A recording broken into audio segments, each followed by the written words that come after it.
Assalamualaikum warahmatullahi wabarakatuh. Perkenalkan, nama saya Juliansyah, Prodi IPK Informasi Perpustakaan dan Kearsipan, mata kuliah Pemberkasan dan Penataan Arsip. Baiklah, saya di sini akan mencoba menjelaskan bagaimana pemberkasan arsip dengan sistem abjad atau alfabetis untuk nama orang dan organisasi. Dalam pembahasan ini, tentunya kita harus perlu tahu apa itu arsip. Arsip menurut Kamus Besar Bahasa Indonesia adalah dokumen tertulis yang mempunyai nilai historis, disimpan dan dipelihara di tempat khusus untuk referensi. Selanjutnya, fungsi arsip.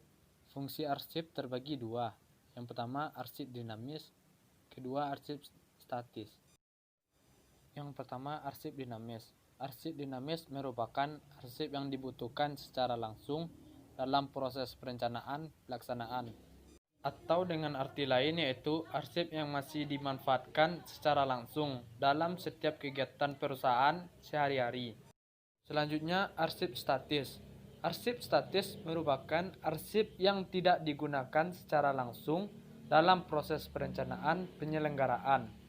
Atau dengan kata lain, arsip statis merupakan arsip yang sudah tidak digunakan secara langsung dalam aktivitas keseharian perusahaan. Sistem abjad. Sistem abjad yaitu sistem penyimpanan dan penemuan kembali arsip berdasarkan abjad. Dalam sistem ini, semua arsip atau dokumen diatur berdasarkan abjad nama orang, organisasi, atau kantor. Peralatan yang digunakan pada sistem abjad ini merupakan peralatan yang sering dijumpai di semua kantor, khususnya untuk menyimpan arsip-arsip aktif, antara lain filing kabinet.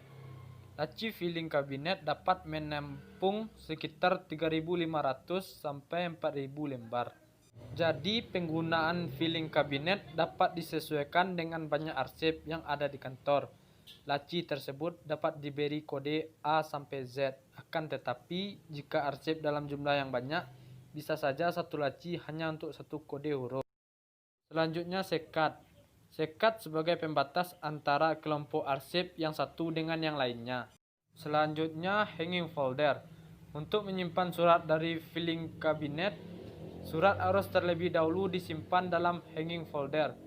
Jumlah disesuaikan dengan kebutuhan. Selanjutnya, alat sortir. Alat sortir berguna untuk memudahkan dalam menyortir arsip. Berikut prosedur penyimpanan arsip sistem abjad. Antara lain, 1. Memeriksa berkas. Berkas diperiksa apakah arsip tersebut dapat disimpan atau belum.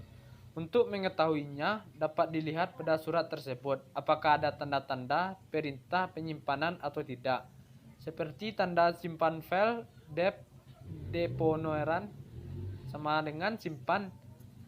Jika masih ragu, maka lebih baik tanyakan kepada pemimpin atau orang yang bersangkutan. Yang kedua, mengindeks surat atau berkas. Surat dibaca, kemudian ditetapkan indeksnya. Jika surat masuk, maka diindeks adalah nama pengirim surat. Jika surat keluar, maka diindeks adalah nama tujuan.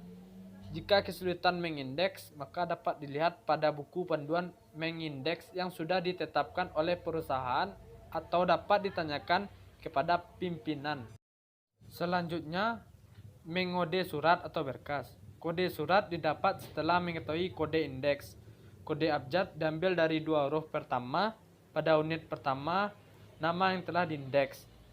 Tulislah kode pada surat atau arsipnya. Untuk penyimpanan secara vertikal, kode ditulis pada pojok kanan bawah. Sedangkan jika penyimpanan secara horizontal, maka kode ditulis pada pojok kanan surat. Sebaiknya penulisnya menggunakan pensil yang bertujuan apabila hendak difotokopi. Menyortir surat. Kegiatan ini mengelompokkan surat yang mempunyai kode yang sama menjadi satu, sehingga apabila akan ditempatkan pada tempat penyimpanan tidak perlu mondar-mandir. Menyortir dilakukan apabila jumlah surat yang akan ditempatkan pada saat bersamaan pada jumlah yang banyak. Menempatkan surat. Langkah terakhir dalam proses penyimpanan adalah menempatkan arsip pada tempatnya. tempat arsip sesuai dengan kode yang telah ditetapkan. Sekian penjelasan saya mengenai pemberkasan arsip dengan sistem abjad atau alfabetis untuk nama orang dan organisasi. Saya akhiri dengan Assalamualaikum warahmatullahi wabarakatuh.